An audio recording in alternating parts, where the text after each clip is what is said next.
Welcome to Inside Economics. I'm Mark Zandi, Chief Economist of Moodys Analytics, and I'm joined by three of my colleagues today. Of course, there's Ryan Sweet, Director of Real-Time Economics, looking dapper. Not as dapper as Cris. Cris is the Deputy Chief Economist. No one looks better. Even, I've got my hair. You got your tie on. My tie on, and I still don't look as dapper. Oh, come on. Yeah, I don't know what that And then Dante Um, dusts off the old tablecloth shirt. And that's our third colleague, Dante DeAntonio, joining us for the, how many times have you been on this podcast, Dante? My third time. Third time. And are you going to take that from Ryan? Geez, that's. He is my boss, so I'll let him have that. Oh, he is. Oh, I didn't realize that. Okay. I think you look great, Dante. Thank you, Cris. I was trying to match I wear you. those shirts. I wear those shirts all the time. Yeah, I don't think he looks that good, to tell you the truth. Thank you. Yeah. Appreciate that. Yeah. It's Not a good as thing good as Cris. Look at Cris. I mean, now he's got a green hoodie thing going on now, I think. Is that a hoodie there? That is a hoodie. Yes. Yeah. Just in case he gets cold. He's good. Yes. He's ready. There you go. I think they turned out I'm in the office. I think you're keeping the heat a little low here, Mark. Well, are you? Is that right? Anyone else in there? That's me and Gail. There's two of Gail. us here. Right. Yeah. Well, suck it up. Suck it up. Hence the hoodie. Hey, we're going to talk about jobs, obviously. This is Jobs Friday. We're going to take a deep dive into the November employment report, see what it tells us about the economy more broadly and about labor market issues. And no better person to have here to do that than Dante. Dante, can you just remind us of your background? I think you're Bureau of Labor Statistics, right? Do I have that right? Right out of college, I worked at the Bureau of Labor Statistics doing state and metro employment estimates. Then I went to grad school, and then I came here. And what did you do with the state and the metro? Or did you actually put those data together? Yeah, we put the data together, put the press releases together, answered client questions and things. Hey, did I ever tell you guys the very first thing I did as an economist? Well, I called myself an economist. When I started calling myself an economist was to marry the different data sets that had employment at a state and metro area level, because each data set covers kind of a different part of the labor market. There's disclosure holes, things don't add up, so I worked to try to bring all those data sets together and try to make sense out of them and make one grand data set. That was the very first thing I did coming out of school. I learned a lot about the data, about programming. I mean, it was a pretty cool project, actually.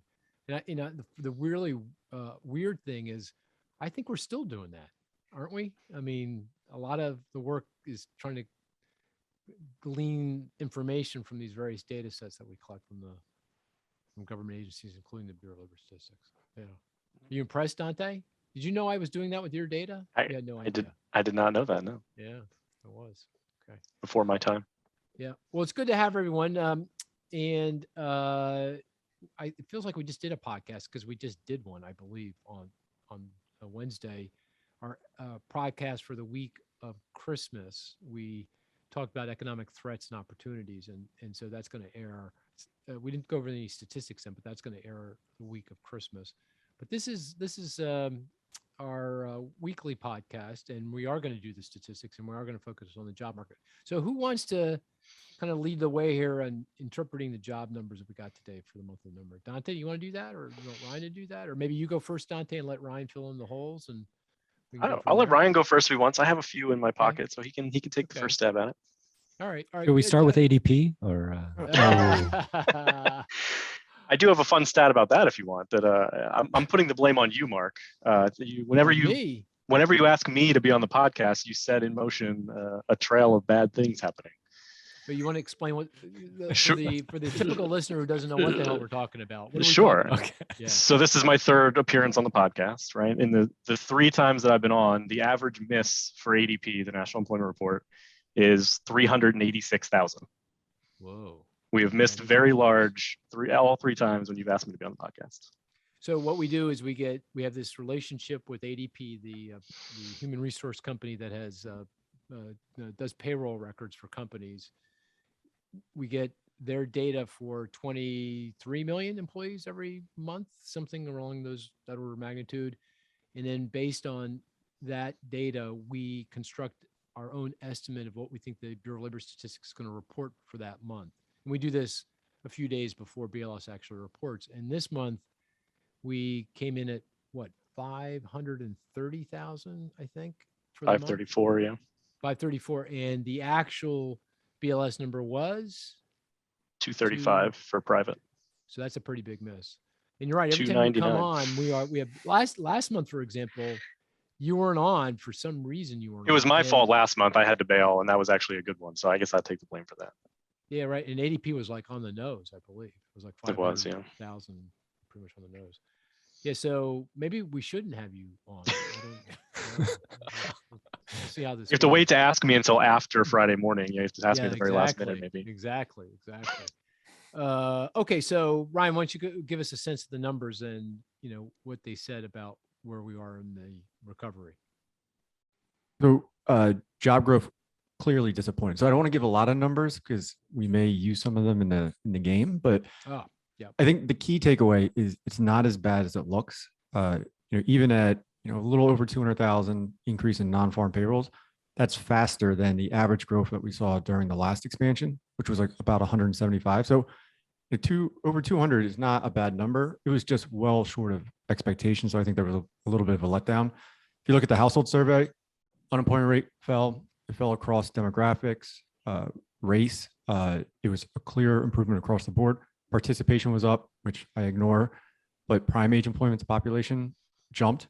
So there is plenty of reason for optimism. I mean, it's essentially the tale of two surveys. Establishment survey, very, very disappointing. Household survey suggests the economy is booming, which is collaborative with a lot of the other economic data that came out this week. I think you need to explain the difference between establishment survey and household survey. Geeks like us know what that means, but I'm not sure. I think we have gone over it in other podcasts, but we should go over it again. So what's the difference here between those two surveys? So the establishment survey is, that's where the non-farm payroll number comes out. It's estimated from, and that is a survey that's sent out to businesses asking how many people are on their payrolls. The household survey is a survey, and Dante, correct me if I'm wrong, 60,000 households. And they ask a bunch of questions like, are you unemployed? Are you actively looking for work? So there you have two different ways of measuring employment, asking establishments and asking households. And they both come out in the same report every Correct. month. And we as economists and media policymakers tend to focus on the non-farm employment number that comes from the establishment survey, the survey of businesses. It's a lot less volatile. So if you look at over time, the volatility in the establishment survey measure of employment versus household is substantially lower. So we think there's more information, less noise when you look month to month in the establishment survey than the household survey. Correct. Household survey, because as you said, is it Dante? Is it 60,000 households? Is that what it is? Between 60 and 70,000, yeah. Yeah, something like that. That feels like and there's 125 million households in the United States. I'm making that number up, but something like Yes, that. it's a small sample size. So it feels small. And the establishment survey, that is somewhere around 25. It surveys businesses, establishments that employ roughly 25 million employees, something like that. Yeah, it's about 400,000 establishments that usually cover somewhere in the 25 million worker neighborhood. And there's 150 million. Is it 150 million? Yeah, out there working roughly, something like that. So it's a bigger survey. It's just a bigger survey. Yeah, each one has like their positives and their negatives. Like the household survey will have double counting. So Dante and I will be, or the establishment survey, I'm sorry, will have double counting because Dante and I both teach at Westchester. So we're on their payroll, but we're also on Moody's. So there's a little bit of double counting. What? Hold on. I don't think that's right. Isn't that, that's right? No. Yes, the establishment survey. If they ask Dante, that's not right. Well, no, in the establishment survey, they're asking businesses. So Moody's would report that Ryan and I are employed, and Westchester would also report that Ryan and I are on payrolls. So that's in the double household survey, they just ask, Right. do you have a job? Are you working? Oh. So we would just say Yeah. yes. So we'd be counted as a Right. person who's working. The payroll survey is No, counting jobs. I misunderstood. So, but we're counted we have one job. You're not moonlighting, are you, Ryan? You're not. You don't have another job out there that I don't know about. Yeah, right? Dante and I are both teaching at Westchester You- University. Oh, that's You know what about that it. You is. know about it. Oh, I You know didn't- about I that. didn't catch that. Oh, I think you have to yeah. approve it every year. Yes. Oh, yeah. yeah. Oh, I didn't. Yeah, that's right. You guys Mhm. getting paid for that? We do. Oh, Yes. oh, you are moonlighting. I had, We are I, a little didn't, bit. I didn't connect the dots. So those are two jobs. Yeah, you Correct. are. Yeah, there you are. But you're only one job in the household survey. Correct. Yeah, got it. Oh my, you scared me for a minute. I thought I was teaching employment to undergrads wrong for 11 years. Well, that still could be true, but Yeah. not in this case. Not in this case. All right. I don't believe it. Believe what? I don't believe he's been teaching properly. Come on. Mhm. Oh, no, of course no. I jest. That's all in Yeah. jest. Okay, so what you're saying, Ryan, is okay. A little over 200,000 gain in the establishment survey. That's on the soft side. You had been expecting, I think, 600K. I was expecting something even higher than that. Chris, you were expecting something higher too. And the reason, but you're not really, really disappointed in the miss, in part because all these other data in the report on the household side, from the household employment survey, which, by the way, employment by that survey was up over 1 million, I believe, in the month. Correct. A really big increase. Big decline in unemployment, 4.6 to 4.2. 4.2 is a low unemployment rate. And I know you don't like the number, but labor force participation rate increased. Hours worked increased, which is another sign of strength. Mhm. It all And felt pretty good, except that top line establishment survey number. Yeah, and that top line number is inconsistent with jobless claims, home-based data, ISM surveys. So when things like that happen, that's when I dig in to see, like, is there an explanation? The response rate, so what percent of surveys were responded to? First print for this number for November was the lowest since 2008. Now Oh. that's interesting. Mhm. Wow. What explains that, do you think?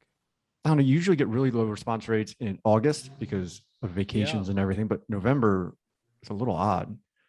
Because of I think the survey was done early in the month. It was. Could that possibly play a role here in the These I are think phone surveys, right? Is that the primary? Are they A mailed? lot of it's actually online now. It's online. Online. Oh, okay. Yeah.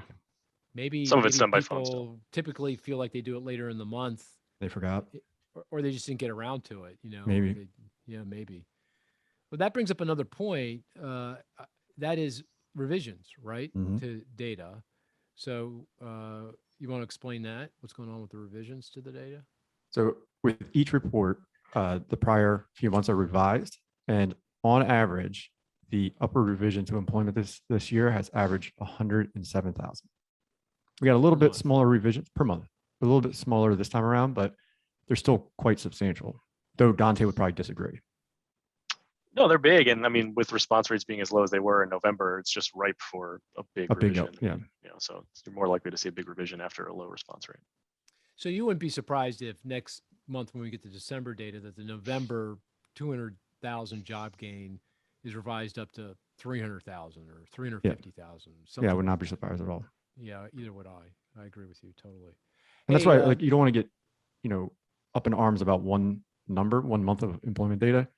It bounces around. It's very volatile, and we know that number's wrong. It's going to get revised. Right. And I think if I asked you, abstracting from the vagaries of the monthly data, the ups and downs and all around, survey issues, seasonal adjustment, whatever, early survey work, what do you think actual reality is? What is like underlying monthly job growth? What would you say it was? 555,000. Which is the average since the beginning of the year. Mhm. Yeah. Dante, Yeah, would you just agree with that? Yeah, I was going to say 500,000. I think you're somewhere in that ballpark. 500K. Chris, are you in the same? Yeah, I was there. I was Yeah. gonna go a little That's what higher, I'm saying. but yeah. So we're What getting. about you, Mark? Exactly. Okay. I'll it's 525. I'll do a Chris. So right. I'll down go the middle. 575 then. Okay, there you go. Now we're getting into like the Price is Right. Yeah, exactly. So, but that's the reality of Yeah. the labor market, that we're creating 500,000-ish jobs per month, and that's a lot of jobs. That's a Mhm. boatload of jobs. We're still down, I think, 3.9 million jobs from the pre-pandemic peak back in February of 2020. And if you kind of do the arithmetic, we'll get those jobs. If we stick at 500K, which we got to definitely talk about, in the context of Omicron and everything else, we got to talk about that. But assuming we do, then we'll get these jobs back pretty soon, and then some. Mm-hmm. Yeah. But if you add in the trend, like what job growth would have been pre-pandemic if you extend it throughout the pandemic, because we would have kept adding jobs if we didn't have a recession, that shortfall is 5 million. Not a big issue. I mean, just maybe delays where we would, how long it gets us back to where we should have been. Say it's 5 million, and say we continue to average 500,000 jobs per month. Next year. We're there by the end of the year. October. Right. By the end of, the end of 2022, we're there. Yeah. Okay. That's our forecast, actually. That's what we're saying. Yeah. Dante, anything that Ryan missed or you want to highlight, call out that you think is important in the numbers? Yeah, I think the biggest point is that it really was two completely different stories. I mean, a lot of times the two surveys don't completely align, but these were sort of polar opposites. I think it's hard to find anything negative about the household survey this time around. If anything, it was much stronger than expectation. And then you obviously have the payroll survey, which was a disappointment. And I think there are reasons for that.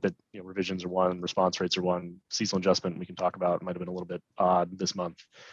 A little, very, very odd. I don't want to give it away too much. No. Save it for my number. That's the other we've talked about a lot of technical things here. One is the low response rate. Two is when the BLS conducted the survey, landed a little earlier in the month. The third is now seasonal adjustment. That's what you're referring to. Correct. And where do you see that showing up in the number, the seasonal adjustment issues? So if you look at the unadjusted gain in November, it was actually pretty strong relative to prior years in November, but the seasonal adjustment process brought that number down by a lot more than you would have expected based on previous Novembers. You can see it in retail. I mean, retail employment fell. If you look at it unadjusted, it was decent. So, for some reason, we're gearing up for the holiday shopping season, so the seasonal adjustment may have been a little bit too aggressive. Yeah. And the early reference week can hurt retail too, because you're missing out on some of that ramp up in hiring that would happen a little bit later in November. So you're not catching all of that early ramp in hiring. So retail was weak. Leisure and hospitality was very weak. Very weak. I think healthcare was weak. Government, and again, back to schools, education, I think that was weak. Weak relative to expectations. And do you think all of those were casualties of problematic seasonal adjustment, or roughly so? I think it certainly played a role. I don't know if it's the only factor, but I think it certainly played a part in all of those. Right. Well, you think anything fundamental was going on? It couldn't have been Omicron. That came way too late for that to affect the number. Yeah, that came after the reference period. Way after the reference period. Right. Which is, for everyone, it's the 12th of the month. The week that includes the 12th is the reference period. Meaning that's the week they conduct the survey, the Bureau of Correct. Yeah, so that can't be it. So it felt like immediately to me, my instinct was it was the seasonal adjustment issue.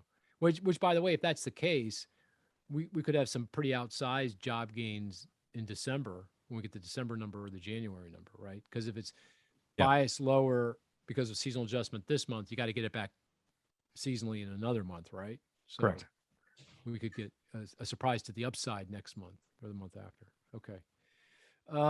Okay, Dante, any other things in the report that kind of, you're landing in the same place Ryan is, right? That this is more a glass half full than half empty, it sounds like. Yeah, I mean, would you have liked to see 500,000 jobs again this month? Yes, but I think this is sort of best case scenario. For the top line of 210, I think everything else, sort of is best case scenario in terms of making you feel less bad about that. Okay, and Cris, what about your take on this? Anything to add here? I certainly agree that the seasonals are what stick out in my mind. I think there's some other reasons though that may be impacting the data. So I just think about the churn, like all the quits that are going on and people quitting, taking new jobs. I think that can affect how the payrolls are reported, or even who says they're unemployed at any given point in time. So there could be some of that as well. Just have so much churn, much higher than typical, Explain that. So how would that work? So we know quits, the number of people who are leaving their jobs, the great resignation, so-called great resignation, is at a record higher, or at least it was in the month of, what's the latest data point? September, I think. We had a record high. That's from the job opening labor turnover survey from the BLS. So how would that impact or bias lower or push lower the measured gain in jobs? So just timing, right? So someone quits a job and takes a job, but it doesn't start right away. It might start a few weeks out. So the payroll, they may fall off the payroll on one employer, but they don't get added to the payroll of the new employer right away. It takes some time. There's some delay there. So there could be some of that behavior that is impacting the numbers. Right. So, I mean, bottom line, the pandemic is just creating havoc with everything, including the way we're measuring things. And our instinct is looking through the noise, the measurement issues that the Bureau of Labor Statistics is having here, that fundamentally the labor market's strong, that we're 500,000 jobs, unemployment at that pace, unemployment's fallen in pretty quickly here, 4.2%.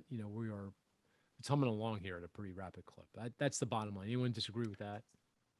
No, the other thing I would point out is just small business entrepreneurship as well. We see that at a high level. That would impact potentially the payroll survey, right? People starting a business, you might not pick it up in the payrolls. They're not part of the sample, but it should turn up in the household survey. People would report that they're working. So interesting point. Right. That could be a potential difference that would be consistent with what we're seeing in the data. So that gives me some optimism around the numbers here. Yeah, some more optimism. Right? Yeah. So has anyone looked at over time, let's say since the pandemic hit, the difference between the household and the payroll survey? Are they close to each other, or is there a gap between them? Do you know? Has anyone looked at that? If you look over like the course of the year, they're pretty close, but they definitely diverge month to month. So there's actually a similarly large divergence in the other direction in June, I believe, where the household survey was much weaker than the establishment survey. And so they sort of net out over time, but they can be quite different month to month. Go ahead, Ryan. I was going to say that if you do the cumulative increase since the beginning of the year, they're both 6.1 million. Oh, okay. So they're on the nose. I mean, they diverged for a period of time, but now that gap is closed. So they're saying the same thing. They're saying underlying job growth is 500,000, 550,000 per month, something like that. Correct. Okay. Very good. Okay. All right. We're going to come back to the labor market, but before we do, let's play the game, right? Let's play the statistics game. And everyone knows how to play this game. It's pretty simple. You name a statistic. Hopefully it's one that is not too easy, that it's a slam dunk, not too hard that we'll never get, and is hopefully relevant to the conversation. We do have a debate about the last rule and whether that has to be a statistic that was released in the last week. Everybody has to follow that rule but me. I'm allowed to break that rule regularly, but we have to. That's another rule. With that as, and of course all the rest of us try to. You got the cowbell? Yeah, I see the cowbell in the background there, and it's up front now. Okay, we got two of them. Cowbells? Oh, yeah. Well, I have one for you and one for Cris. Oh, I didn't. I got to drop them off at the office. Yeah, I didn't know that. So who wants to go first? You want to let Cris go first? I feel bad for Cris. Yeah. Okay. Oh, you feel bad. All right. Because he never, he really needs help with this game. I absolutely do. I cannot. And by the way, guys, Ryan. I've been very busy. I don't have a statistic, but I will come up and a really good one, by the way, by the time it comes around to me. All right, Cris. What housing number is Cris going to pick? Oh, no. Really? Oh, that is just rude. It is rude. Right. What is the back to normal? Anyway. Talk about data problems. I don't know if you saw. Never mind. Yeah. Let's not go down that road. Yeah. 5.7%. 5.7%. Is this wages? Somewhere. It's not wages. Okay. It is employment related. Is it the unemployment rate for some demographic? Oh, yes. Wow. Okay. Is it the unemployment rate for Black Americans? No. Less Hispanic than high Americans? school. Yes. Less Bingo. than high school. You got it. You see, All right. that's why he's the Well, champ. no, hold on, wait a second. Should Ryan get credit? We should get No. both get awarded credit half a for point that each. one. Half a Half a point. point. Yeah, there you go, I'll I'll be Dante. the arbiter. Yeah. Okay. Yeah. Very good. So 5.7 for less than high school. So what's the deal? Yes. What's the story there? So why it chose it, why it stuck out Yeah, is that that was exactly. down 1.7% over the month. It was 7.4% the month before, right? Mm. So we talked about all the data issues, so that maybe there's something there. But assuming that's real, that is certainly the greatest increase or the greatest improvement, I should say, in unemployment across the different education groups. It also would Well, suggest that there are more opportunities being extended to folks with lower education, and certainly from the Fed's point of view, that's one of their mandate or one of their desires is to create more employment opportunities across the distribution. So that is certainly positive news. 5.7% is the unemployment rate that this group had in January of 2020, right before the pandemic as well. So they have fully interesting. recovered versus the other groups are still a bit higher. Wow, that is really interesting. So the 5.7% for folks with less than a high school degree is where it was pre-pandemic. In January, that's right. Oh, goodness. And you talked about the elevated level of churn. That's actually the group where most of that elevated churn is coming from. If you look at job switching rates by educational attainment, most of the other groups are sort of just back to where they were pre-pandemic, but that less than high school group is well above where they were pre-pandemic in terms of the rate of job switching. That's also and they're where seeing some wage of growth is- the yeah. Go ahead. Sorry, go ahead, Chris. I was going to say, Yeah. yeah, that's where some of the largest wage gains are coming from as well. So, and we know that from the Atlanta wage tracker, the Atlanta Fed wage tracker. They have this really great tracker where they follow the same workers and look at their wages over time. So it helps account for mix effects, changing occupations, changing industries. And so I think almost all of the acceleration, correct me if I'm wrong, Chris, but I think almost all of the acceleration in wage growth that we've observed in recently has been in that group, low skilled workers, less than high school education. Yeah, is that yeah, right? Certainly, certainly the largest. Is that right, largest Dante? gains. I'm not misstating that, right? I don't want to mislead your students or anything. Yeah. Okay. Yeah. Okay, Only Ryan does that. It's fine. Yeah. So look, Chris, can I ask you this? It sounds like you looked at the unemployment rates across various demographics. Did anything else stand out across race or any other age or anything else that you noticed? This was the one that stood out the most to me. Women, in terms of participating, were still lagging in terms of their improvement, right? Compared to men, but still, they are making improvement. It's not. Yeah, it's not that they're stalling, but everything else kind of fit. I don't know, Dante or Ryan, if you saw anything. Anything else in the unemployment rate across demographic that you noticed? No. Mm-hmm. Okay. Nothing overly surprising. Yeah. Okay.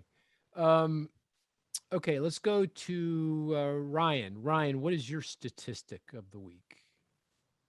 All right. Well, Dante, should I use that one, Dante? You can. I'll abstain. I won't guess. Right. It's fine.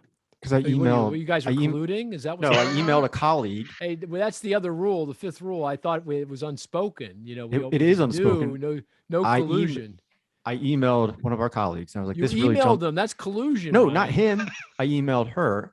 I was like, "This really jumped out," and then she replied and CC'd Dante on it. And I was like, "Oh, got it. Okay.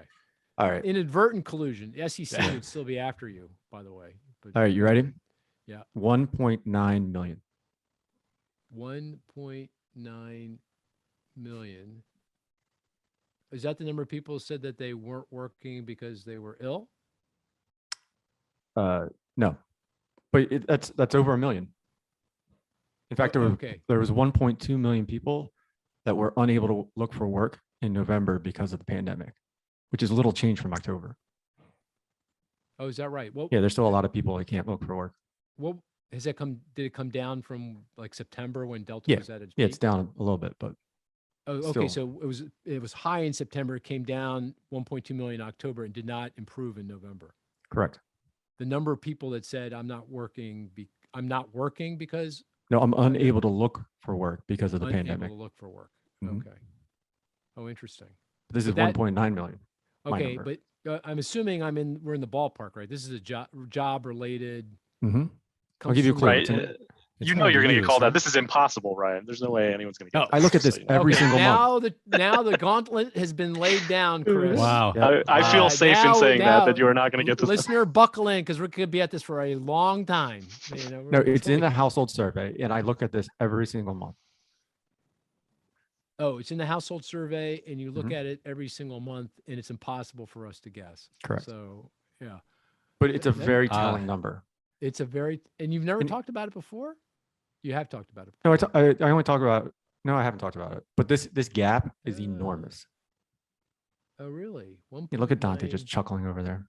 Are All right, we I'll going let to you- use like marginally attached or Mm-mm. part-time? It's Think in the about our- household survey. Think about our Oh. earlier discussion about the differences between the household survey and the establishment survey. Oh, is that the number of part-timers that are? You're on the right track. We take those out, right? The All right, I don't want movers, you guys to suffer. So 2 jobs. I'm not going to let Okay. you suffer. No, All what's happening here is we're getting close enough that you don't want us to No, you're get not. it, and therefore you're going to tell us. Dante, do you think You they're can getting let close? him. You can let him flail for another 2 Okay. minutes if you Oh, want. All right, I'll let you guys. No, go ahead. All right, no, go ahead. That's It's it. getting very awkward now. Yes. So 1.9 million, that's the increase in the adjusted household employment. And adjusted household employment is a better apples to apples comparison to the establishment survey. So they strip out, ag, That's a good one. what is it? That is Self-employed, Self-employed, yeah. private household workers, things like that. So, when we get these big misses like this or big discrepancies between the household survey and the establishment, I always go to the adjusted household number. Oh, you're saying, okay, I take the household employment survey. We know that Mhm. is conceptually, there's some differences with the establishment survey. Let's make adjustments to the household survey to be comparable conceptually to the employment survey. Correct. And if I do that for the data in the month of November, employment increased by 1.9 million, Correct. So whereas the actual establishment survey was up 200,000. correct. So the adjusted Whoa. household employment number had been lagging behind the establishment number, but now they've caught up. So I think there was some catch up in November. I don't think we created 1.9 million jobs, but I mean, the discrepancy or the difference is just, it's enormous. Has it ever been that large? That sounds Yeah. like is it? What is it That seems- typically? Do you know? Yeah, what's it typically? I have to look it up, but I don't know. I can't remember a time it was this big. Maybe during the pandemic, but Uh-huh. pre-pandemic, I don't think it was this big. No. There was a big swing in self-employed workers. I know Mark, you and I had talked about, there had been a big Oh, yeah. increase in self-employed, and that actually fell quite a bit in Down, November. Yeah, which is contributing to okay. why that adjusted So number is so high. There's definitely some statistical noise in this. There's no doubt. Oh, yeah, about yeah, that. no, yeah. Yeah. What is the sample error in the survey? They're both surveys, right? So Yeah, they think BLS the reports. That might be useful for the listener just to know. on the average. establishment, I believe, is plus or minus 100,000. Household survey, I don't know. Maybe Dante knows. I think I don't know. I don't know what it is for the employment number out of the household survey. I think the unemployment rate, it's 1/10 of a percent, I Mhm. think, in terms of That's not bad. significant change. Yeah. Yeah. But what's Okay, nice is well- the BLS puts out these tables, which tell you if a change in the components of the household survey are statistically significant. So that's kind of helpful. Hey, Ryan, is that data in a data bank that I can get at? Yeah, I can send you Is this in our the data mnemonic. Yep, set? Can you send me the mnemonic? of Yeah. course. All right. The mnemonic being the code that I would use to print it out. Because I might want to tweet this, actually. I Oh, don't mind if I tweet Oh. it to you. Oh, by the way, Here we go. at Mark Here we go. Zandy. At Mark Zandy. That's my new my Twitter handle. I usually quicker on the draw there. yeah, to 39 Yeah. minutes. 39 minutes in. It took me 39 minutes. Are you tracking guys, that week to week, Chris? Are you? But in all It's going to be on the fairness, data buffet. Yeah. go look at the Twitter feed. I'm now plugging the podcast. So, it All There right. you go. goes All in right. both directions. It goes in both Mhm. directions. My friend. All right. right. I'm working hard on both sides here. Okay, very good. That Ryan, kudos. Yeah, kudos. See how it's done, Dante? Yep, Oh, what? there it is. Chris Chris has a cowbell? makeshift cowbell. I got it. What? That's like a dinner bell. Yeah. All right. Like a Abruzza. cowbell. Come to Nope, dinner, no. Chris. Yeah. The wine is on. All right. All right. All right. Dante. That my was great. friend. Dante, yes. Yeah, Dante. I mean, that. Oh, now you guys, you weren't colluding with Ryan on this one, were you? No. Yeah, Ryan, you may have seen this. You weren't responding to the conversation. I was also having a conversation with a no. former colleague I did not look about at those this number, emails. and I Yeah. don't think Ryan actually was paying attention to the thread. So Okay. The sheer amount But- of emails that they had going back and forth, I was like, you gotta stop. Like, So the number is 568,000. And this is also a continuation of our sort of initial conversation. Around the household payroll survey. The discrepancies between the two. Or the issues with the number this month. Yeah. Oh, this isn't this would Oh. not be right. It's not the self-employed. Back to the self-employed, is it? No. Okay. All right. That wasn't that big. different. Is that just the difference between that's what I was thinking. non-seasonally adjusted and seasonally adjusted? It is. There you Oh, go. Very good. There you go. Oh, ring the bell. So- Here, you get the real Ah. cowbell.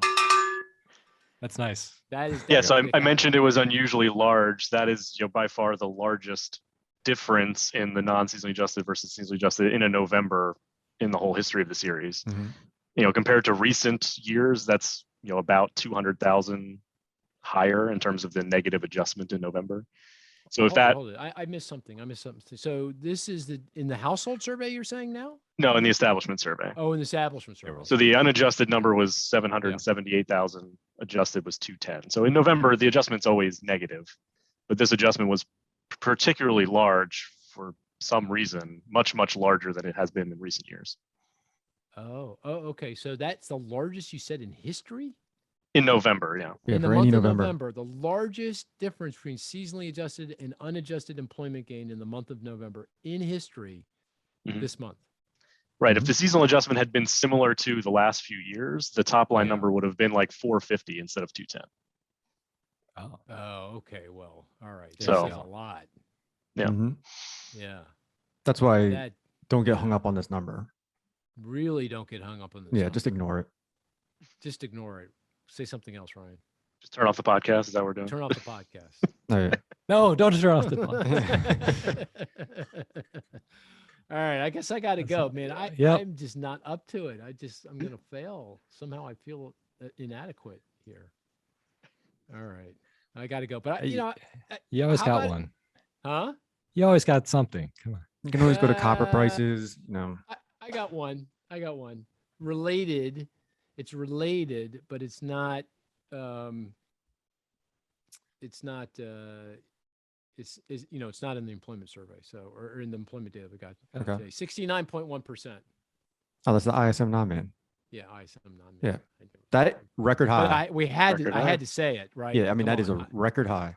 I mean, how could we not say the ISM non-mans? 69. Well, just so everyone knows, ISM, Institute for Supply Management, non-manufacturing. These are kind of purchasing manager folks, and they get surveyed every month and asked a range of questions about everything from orders for what they produce, output, employment, pricing. Oh, there's also supplier deliveries. That's a good window into supply chain issues. And the overall index came in at 69.1% for the month of November. That came out today, would say just a little bit after the employment report. And that was an all-time record high, all-time, never higher. And it goes, well, I mean, it's a little, that survey is not quite as long as the manufacturing survey, right? No, I think it goes back to how- early 2000s. It doesn't go back further? I thought it did. Only Maybe it back goes a little further. back. It doesn't go back. Further. ISM Yeah. man goes way back. Goes way back. Obviously everything was strong.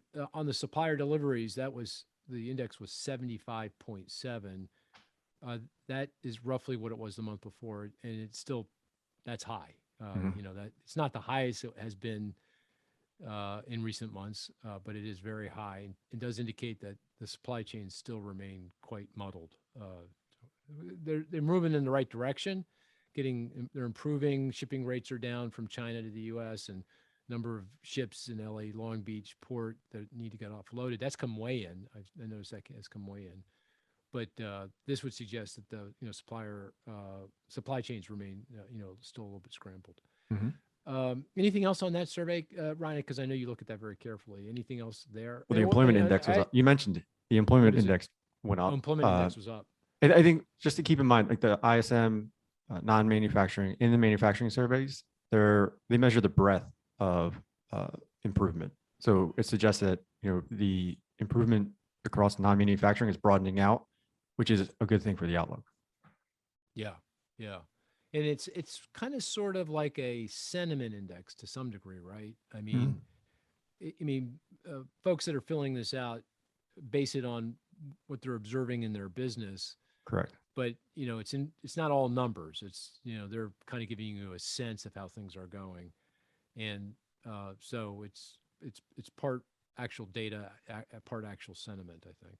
Yeah, for the manufacturing survey, you can tease out the sentiment component by mapping the hard data on like factory orders, manufacturing employment to the components. I haven't looked at it recently, but I can send you that chart too. Yeah, that'd be great. How about that gasoline chart I sent you? That was fantastic. By the way, I tweeted that. People loved it. Yeah, people loved it. I was actually on CNN earlier today, and they called that out. So, it went viral. Thank you. I appreciate that, though. Hey, anything I can do to get you to go viral. Yeah. And it just for the listener, I mean, this is pretty amazing. Well, why don't you describe it, Ryan? What was that? What are you referring to? So the chart I sent you and Chris is wholesale gasoline prices, a 2-week lead. And there's a very strong relationship between that and retail gasoline prices. And so because wholesale leads retail, we have an idea of where prices at the pump are going. And just based on the drop in wholesale prices over the last 2 weeks, we could get down to $3 per gallon in a couple weeks. Yeah. All right. It dropped again today. It did. The wholesale prices dropped again today, or retail? Yeah, 195. Okay, very good. And of course, this is really, it feels like this might be an esoteric number, but it really isn't. I mean, my sense is that gasoline prices may be the single most important variable people are focused on when trying to gauge the health of their finances and the broader economy. If they see gas prices are high and rising, no matter what else is going on, doesn't matter. Unemployment could be low, wage growth could be strong, stock prices are record high, housing values are. By the way, that sounds like the current time, doesn't it? They don't care. It's like I'm depressed because I'm spending this amount of money to fill up my gasoline tank. So if it heads south, if it starts declining and goes below 3, if that characterization of how people think is right, then we should start to see people start feeling a little bit better about things here pretty soon. Yeah. And then kind of wrapping up the whole disappointing November employment number. Yeah. Our GDP tracking model, which takes all the source data that's released that goes into GDP, increased this week to 8.7% at an annualized rate for Q4. Yeah, I mean, boom. We're likely not going to get that number because Omicron will likely take a little bit a bite out of it, but the economy's booming. Yeah, we also put a monthly GDP number together. The GDP is released quarterly by the Bureau of Economic Analysis, but we have the underlying data that goes into the construction of GDP, and based on that, we can estimate what we think GDP did in the month. And I noticed in the month of October that increased 2.2%, not annualized. If you Correct. annualize that, that's a big number. Close to a double-digit number. So, gives you a sense of how strong. And that was the month of October. In November, it feels like that's going to be strong. I mean, pretty solid. Yeah, despite the job number. Yeah. Okay. Very good. I do think we need to talk about the elephant in the room, and that's this Omicron variant. I have a frame for thinking about it, but I'm curious how you guys are thinking about this. How should people kind of, how would you put this into perspective for people? Did you guys want to, anybody got a view on that? How are you thinking about it in terms of what it means for the economy and the outlook? Ryan, you want to go? You want to get you guys? I'd let Chris go first. I mean, okay, Chris. Okay. He's been the epidemiologist, assumption He's guru. done a pretty good job. Mhm. Yeah. How are you thinking about this, Cris? Yeah, well, it all comes back to psychology again. So I use Delta as the benchmark, right? So what happened under the Delta wave, except that I think we do continue to adapt, and therefore, while I do expect to see a jump in cases, we already see a jump in cases due to Omicron. The severity is unknown, but so far indications seem to be that it's at least not substantially worse than what we see for Delta, but that is to be determined. So my sense is that it certainly has an impact on the various sectors that we saw impacted under Delta. So travel, leisure, hospitality, certainly. But then overall, I'm not expecting to see much of a dramatic impact. And I think the impacts that we saw under Delta become even lessened here as people adapt and adjust to this wave. And I think we're continuously doing that. And there will be future waves and we'll continue to adjust. So I'm cautiously optimistic, I guess you would say. But certainly there is some impact. There's some cause for concern, but at least right now, I'm not overly concerned that the numbers are going to be impacted materially. Let me ask you this, just to put just kind of get a little bit more Yeah. Context around what you're saying. If I go back and I look at the peak of the Delta wave, I think that was early September. In early September, if you look at the 7-day kind of moving average of confirmed cases of infection, it peaked out at around 175,000. Is that? I think that's roughly right. Yeah, I think that's right. Yeah, it then fell, through perhaps early mid-November, bottomed out around 75,000 per day on a 7-day week moving basis. And then now, more recently, I think we're back up to 100K. And this is really before. Well, maybe that does reflect some Omicron, and we don't even know. It could be. Yeah. We thought that was Delta, but maybe also Omicron's kicking in here. If we get back to say 175K, like early January, and the virulence of Omicron is similar to the virulence of Delta. Let's say it's the next wave, the Omicron wave, is very similar to Delta. Do you think the impact on the economy will be the same? And again, Delta, in my view, did a lot of damage. GDP growth in Q3 in the U.S. was 2%, and that was all inventories. It spiked inflation. It scrambled supply chains. It messed up the job market. It hurt consumer confidence. It caused people to shift. Again, they're spending away from travel and restaurants to stuff, goods. Do you think we're looking at the same kind of impact in Q1 that because of Omicron, Q1 of 2022 that we saw in Q3 of 2021 because of Delta, or not, or I don't. something less than that? I think it's less Less. than that. Certainly, and I think about it in two ways. One is the direct impact within the United States, and I think the U.S. consumer has adapted and will continue to adapt, like as I said. So I think that the impact in terms of their behavior actually is lessened. A bit of a wild card is what happens in Southeast Asia because of the supply chain issues. There too, I think they've adapted, but the tolerance levels in some of the countries is much lower, right? So China shuts down at the first sign of infection. So there, I could certainly make a story around the supply chain issues getting impacted once again, and there could be some of the knock-on effects around that. My working assumption, though, is even there, countries are adapting, or at least they have a playbook now based on what they experienced during Delta. So the impact should be lessened. Yeah, that's my take. I don't know if others. Ryan, agree. what do you think about that? Are you in the same camp as? Yeah, my biggest concern is back to Chris's point about supply chains and the potential inflationary implications. Mm-hmm. I mean, Europe, Germany's tightening their social distancing requirements. There's vaccine mandates rolling out across Europe. So, it all depends on how governments respond to this. So I'm not worried about the domestic economy. It's more, right. It's the knock-on effects in APAC, in Europe, in Latin America. So what you're saying is you think there's a possibility, in my scenario where Omicron is similar in contagion and virulence to Delta, the concern would be that countries overseas get hit really hard and they lock down to a more significant degree, which reverberates around the world through supply chains and all kinds of ways it reverberates back on us. Trade flows or trade deficit would widen out again, probably, that kind of thing. Right. And the other thing I'm worried about is the stock market and investor sentiment. They're fickle. They're a fickle bunch. And when you get these news about the Delta variant and now Omicron, that could be a catalyst for a drop in stock prices.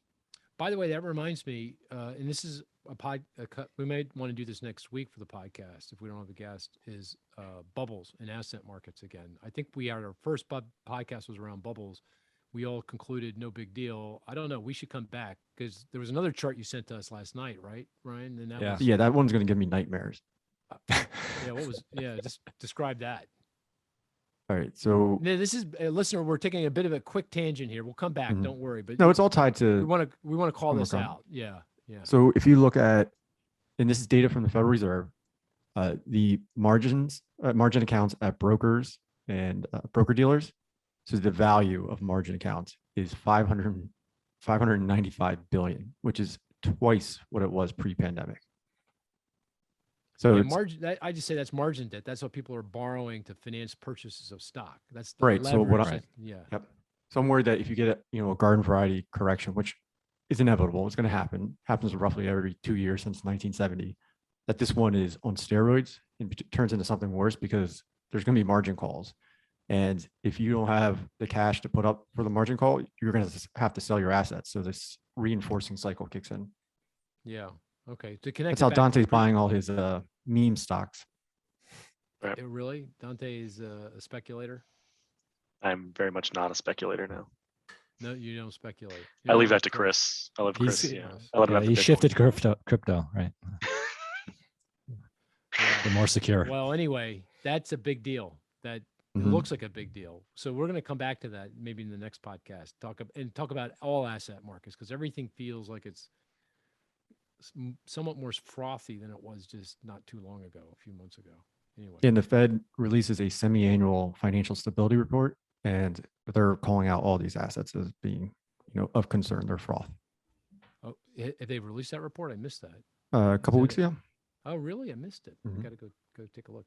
Dante, going back to the question around Omicron and how to think about it in terms of its economic consequence.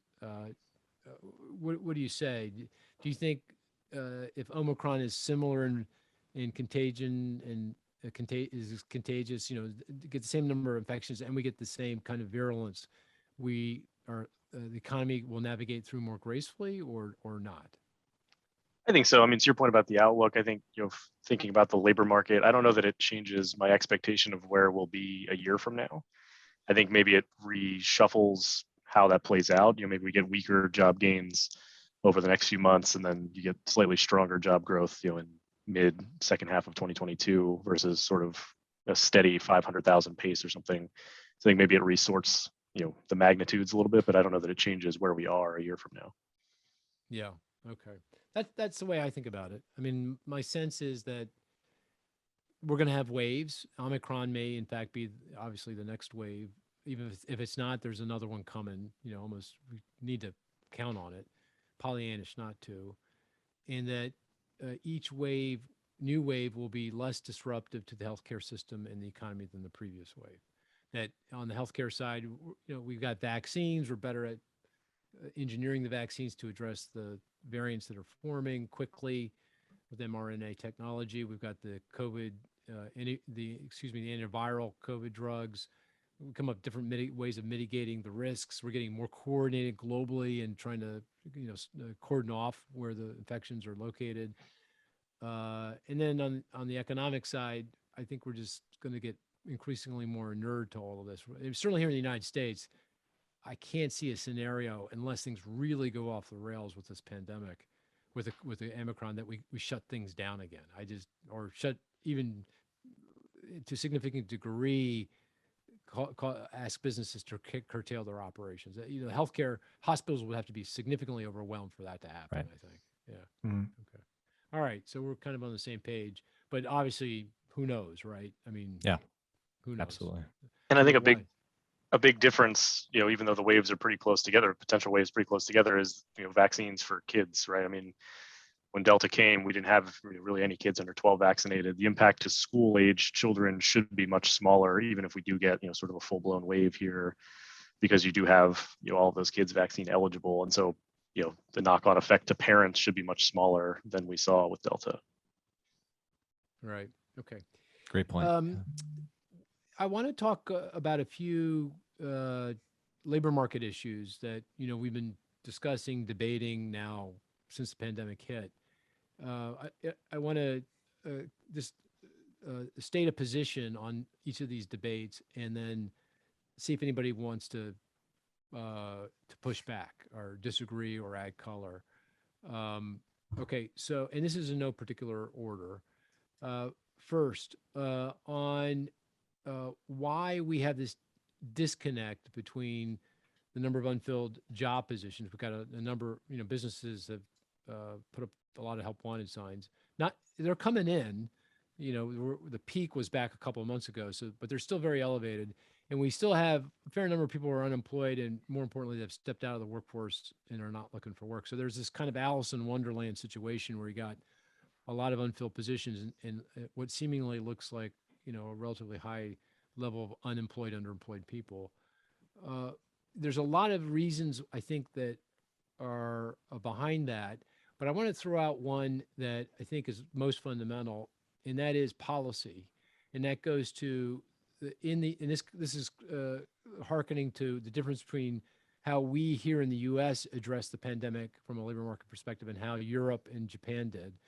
We basically said, other than the PPP program, the Paycheck Protection Program for small business, which expired a long time ago, let workers lose their jobs and go on to unemployment insurance, and we'll help them out there. Whereas in Europe and Japan, I think a couple of other Asian countries, they decided to pay employers, businesses, to hold on to their workers and not lay them off. And so instead of pushing them into unemployment insurance, they remain on payroll. And this is a massive difference in policy with huge implications, back to the Alice in Wonderland situation we're in.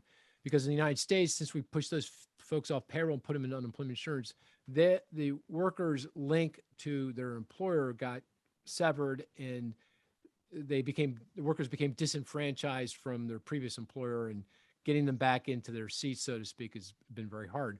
But in Europe and Japan, because they had these labor market retention schemes, that never happened. The worker is still there. The relationship with the employer is intact, and unemployment, even as the schemes have come off, have remained relatively low.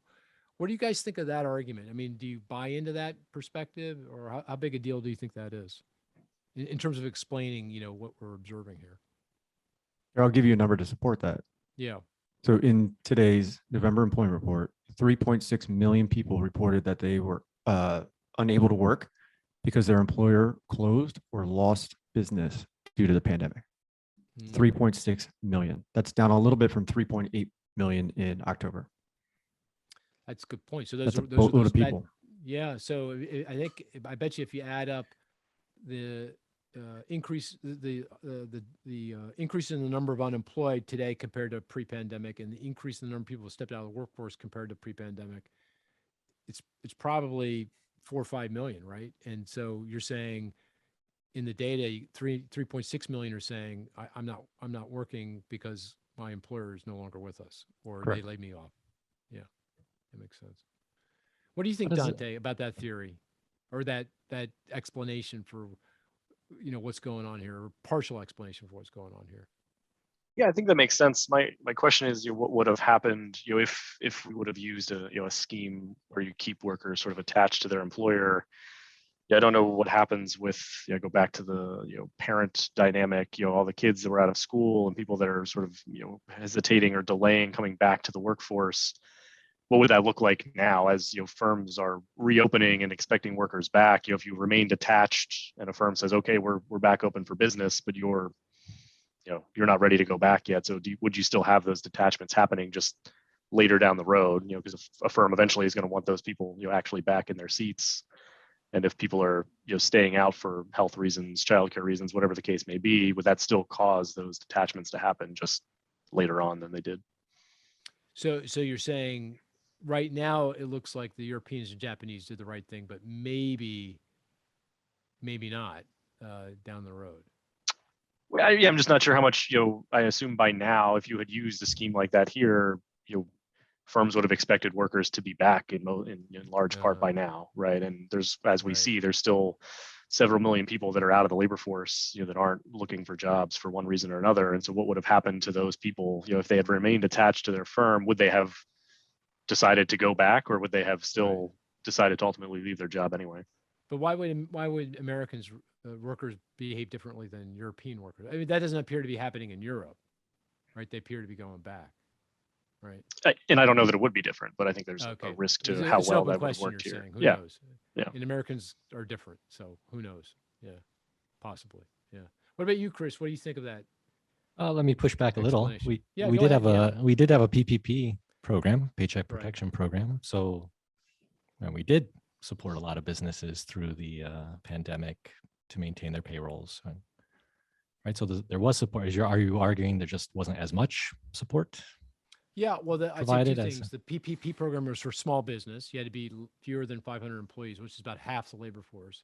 And in fact, if you look at the ADP data, because we have ADP employment by size class, business company size, it actually seems to have worked. If you look early on in the pandemic, when the PPP program was in place, small businesses laid off many fewer workers than the big guys, particularly companies with over 1,000 employees. It was actually quite linear, meaning the small businesses laid off the fewest, and then the mid-size the next, and the big guys laid off the most. And of course, then the second thing is PPP expired, right? Kind of early on. There was two tranches of PPP, but it has expired. It expired well before we've gotten through the pandemic. It hasn't been a consistent source of support all the way through. But you're right. We tried. We partially tried to do it. We just didn't do it to the same degree as in Europe or in Japan. Yeah. Actually, I proposed an employee retention tax credit. You remember this? The employee retention tax credit? That was small part of the CARES Act, and I think there's a small expansion of it in the American Rescue Plan. That, in my view, would have been very similar to the retention schemes in Europe and Japan, and would have made a big difference here. Sorry, Cris, you were going to say something? The other point I would make is, I guess it's the perennial question between Europe and the U.S. in terms of creative destruction and the dynamism of the U.S. economy versus would these firms, there have been structural changes. Would firms have gone out of business anyway? So we were just delaying, keeping zombie firms alive for a while. And is it better? Are people actually better off to, be forced to innovate and change versus being kept, having firms that are kept alive for I think that actually is a good point. I agree with that. So what I'm saying is not wrong, but we were saying there is a downside to it, and the downside potentially to it, and that downside might be you perpetuate bad business models that are no longer relevant in a post-pandemic world. Think Carnival. Well, I shouldn't say Carnival. Say cruise lines. Think cruise lines. Something like that. Or also, when you, it's the creative destruction part. If people lose jobs, they go start other ones. And as you point out, you can see Americans are starting companies at a very prodigious rate. So you might not have gotten that same kind of, let's go try something new here if they had been on payroll and not pushed out into the wilds. But so there's a potential downside to it. Yeah, I think that's right. So I think you need to strike a balance, right? Ultimately, right. I think the other thing that perhaps limited the impact or the benefit of PPP is that you had this dual track of benefits, right? You created PPP, but at the same time, you also enhanced unemployment insurance benefits, right? Which could have created mixed incentives for a lot of workers, where we know that when unemployment insurance benefits were enhanced at their highest level, there were a lot of workers who would get paid more on unemployment insurance than they were getting paid by their employer. So if you're one of those people and your employer is getting PPP to retain you, you have an incentive, in a lot of cases, to have them not retain you, right? To actually lay you off, so you can collect benefits and maybe go back later, maybe not. But I think not to say that having the unemployment insurance benefits was a bad thing, but I think it did probably weigh against some of the benefit of PPP. Yeah, right. Okay. That's a good point. Okay. Here's another one that we've been discussing, debating, and that is around wage growth. And we talked a little bit about this earlier. There's this sense out there that we've seen this very significant acceleration in wage growth, and that this is one of the sources of the higher rates of inflation that we're observing right now. The simple idea that if businesses have to pay workers more, then they got to pass that through to their customers in the form of higher prices. And that's one of the contributing factors to the high rates of inflation we're observing now. My sense is that, again, that narrative isn't necessarily wrong. It might be playing something of a role, but in the grand scheme of things, in terms of explaining this high rates of inflation, that's really on the margin. That the wage growth that we've observed is really among a small group of workers, particularly at the low part of the wage distribution, lower skilled, lower educated workers, that middle wage workers, high wage workers have not seen the same type of acceleration. So it's not been broad based. And then moreover, that we have seen some improvement in productivity that should help to offset the effects of the higher wage growth, at least in terms of what it means for business margins, profitability, and ultimately prices, what they charge for their goods and services. That's the way I'm thinking about the wage growth and what it means for inflation. Does anyone want to push back on that one, or do they have anything you want to add to that, or anything else to say about that? I think to date, I would say I 100% agree with that. I think the question is what happens 6 months from now, a year from now. Do we see continued strong wage growth, and is that matched by stronger productivity growth? If you see productivity growth come back in, I know I'm pessimistic, and you see wage growth sort of accelerating at the same time, does that eventually lead to a little more pressure on prices? I don't think that's happening today, but could it build to more pressure down the road? Yeah, I guess that gets to another question, and that is full employment. I mean, we're at 4.2% unemployment rate. We're at 61.8% participation. That's still a 1.5 off its pre-pandemic level, but that's now starting. That's never going to go back, no. Right? But did you see prime age employment to population ratio? And I was going to say, yeah, you pointed that out. The employment to population ratio for 25 to 54-year-olds, prime age workers, that's what 78.4%. I thought it was 78.8. 78.8, and oh no, really? 78.8. Okay. Yeah, didn't it go, Dante? Didn't it go up half percentage point? I think so. I think it was a pretty big jump this month. Yeah, 78.8. Wow. And we're 1.2. And what do we think is full employment? At least historically, it's 80%. 80%. So we're, as you said, we're 1.2 percentage points away, and that's rising pretty quickly. So are we getting to full employment here pretty quickly? End of next year. I mean, why do you think the Fed's starting to panic? The Fed is starting to panic. Yeah.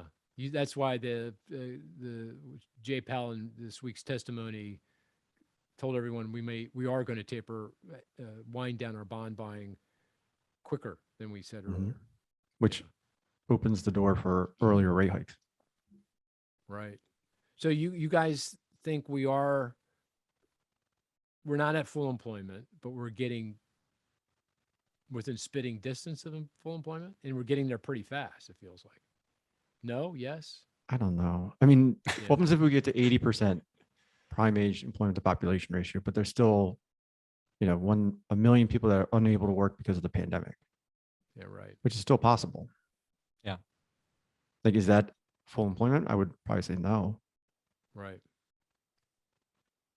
Yeah, I think there's still a way to go. I mean, the unemployment rate's 4.2, but that doesn't mean a whole lot right now. If you account for all the people that are still out of the labor force, it's significantly higher than that. So I mean, there's quite a bit of room to run yet. I think whether by this time next year, I think you might be talking about approaching full employment, but certainly I don't think we're there yet. Consumers think we're close. If you look at the Conference Board's labor market differential, which is the difference between those that say jobs are plentiful versus jobs are hard to get, that's at a record high. It keeps setting new records month after month. Yep, month after month. What do you think, Cris? Are we within spitting distance of full employment, or we got a ways to go here? Within the next year. So by Okay, this time so- next year. okay, yeah. So yeah, I don't think it's Yeah. next quarter, next Yeah. 6 months. I don't think the Fed's gonna react very quickly here for that reason, but we're certainly making good progress. So Yeah. it's closer than what we thought, where we thought we would be At this you know, point. early on. Yeah. Yeah. Of course, again, there's a lot between now and the finish line, and Yep. that is Yeah. Omicron and the next wave and the next wave after that. So, yeah, Sure. another reason to be, if you're the Fed, to be cautious here in pushing us down the path to normalization until we're pretty clear we're on the other side of this pandemic. That's right. That's They're right. more concerned about the next wave being further inflationary rather than the hit to growth. I mean, Yeah, I they're know they are. really wait till you get the CPI next week. Really? Yeah, they're going to be Well, year shouldn't that over be- year. That's got to be coming in here pretty soon, right? The energy prices Not got to be November. coming in. Okay. You got a because forecast energy's for gonna us? be up again in November, right? Year over year, we will be just a hair south of 7%. Oh, really? Okay, I didn't realize it was going to be that bad. Because it's still base effects, I guess. Going back Yeah. to last November. Yeah. Yeah. Okay. Meaning last November, business prices were still very weak, and businesses had slashed prices. So relative to that, it's up a lot. But that chart that we What's- have that separates out what's driving inflation, so Yeah. energy's contribution, supply chains, the reopening, even in November, it's going to be mostly energy and supply chains. Yeah. What about vehicle prices? Have they come in at all? Nope. Not yet. Not yet. Okay. They've plateaued though, right? They're not still rising. Yeah, quite as yeah. They're But in not the month of November, accelerating. they were probably up. They Still. were up. Yeah. Production was weak still. We got right? one really bad. I think November is going to be another. You're right, ugly number, and that hopefully will be the end of it. Hopefully. What's the change in prices relative to pre-pandemic? Do you know that, Ryan, off the top of your head? So Mark did it on one of our what didn't you say it was like Oh, 3.5% over the last 2 years? Yeah, if you could look at the core consumer price index, and I'm speaking from memory, but I think I got this right. Core CPI. I just looked at that. October this year compared to October last year. October this year being the last data point, 4.6%.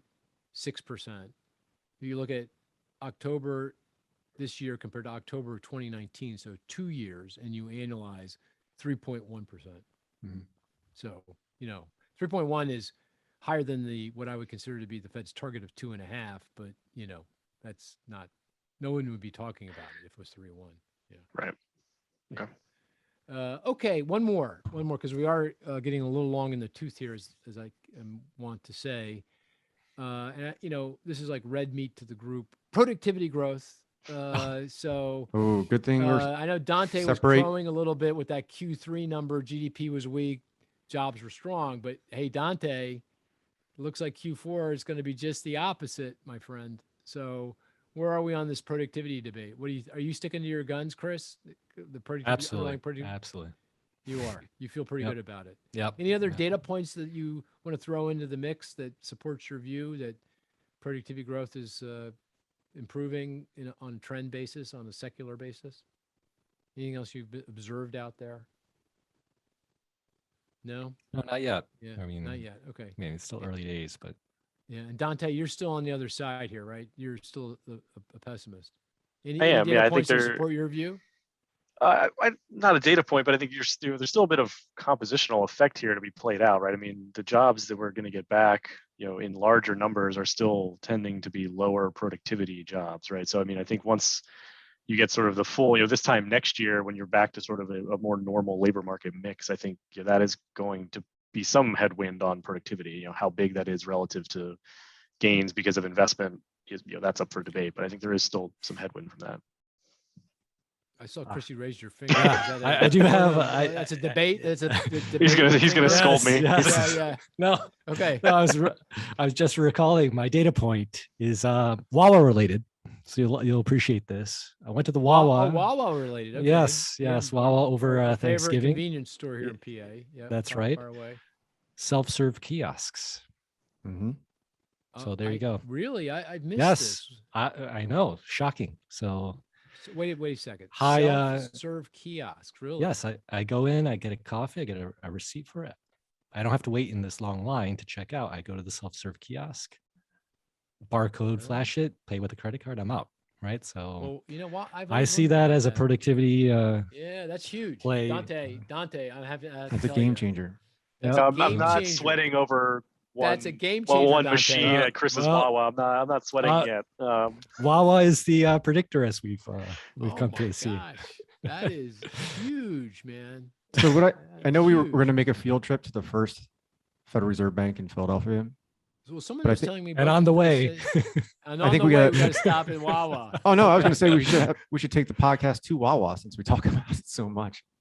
We should. They're just on the road, headquarters. Yeah, maybe I'll send them an email. Yeah, I spoke at a function where their CEO and CFO was, and I didn't know they were in the audience, and I was raving about Wawa, and I got a bag full of Wawa tchotchkes, you know, and for Moody's compliance, well below $50. You know, I'm not even sure you could put them on eBay, but they, from my perspective, it was huge. You know, very nice. I got a hat. I think I got a mug. You know, that kind of thing. A Wawa whistle. I think. Nice. There you go. I think Ryan's got some questions about their gas too. So good field trip. Yep. Yeah, test that out. All right. Okay. I think we've played this one out. Any other issues that you want to bring up on the labor market? Anything we missed? Dante, you know, I know you're a critic of these podcasts. So anything you want to bring up here? I would say you mentioned Okay. that there, we had a little bit of an improvement in labor force participation. I know Ryan disowns it entirely, but I will say most of that improvement was in 16 to 24-year-olds, right? There was very little improvement anywhere else in the spectrum of age cohort. So, it's certainly good that it's rising, but it'd be better to see it rising across a broad spectrum of people, not just among young workers. For sure. Boy, that had to be I didn't notice that. It had to be a pretty big increase to give you 0.2%, though. It had to be broader than that. It was up about 0.4 in the young group, and it was only up, 55 and over was basically flat. It was up 0.1 in the prime age group. Oh, okay. And that was really, that's still only getting back. Prime age is now back to where it was a couple months ago, whereas the young workers are, almost fully back to where they were pre-pandemic. So, well, thank you for that, Dante. Yeah, but you're right. We always try to end on a positive note. We do. That's true. We always try to end on a positive note, Dante. So here's a positive note. If you look at the labor income proxy, so average hourly earnings times hours worked, that points to very strong wage growth in November. Oh, okay. Very good. So you're going to get a lot of income in November from the labor market. Excellent. Good. Excellent. Well, this was a really good podcast.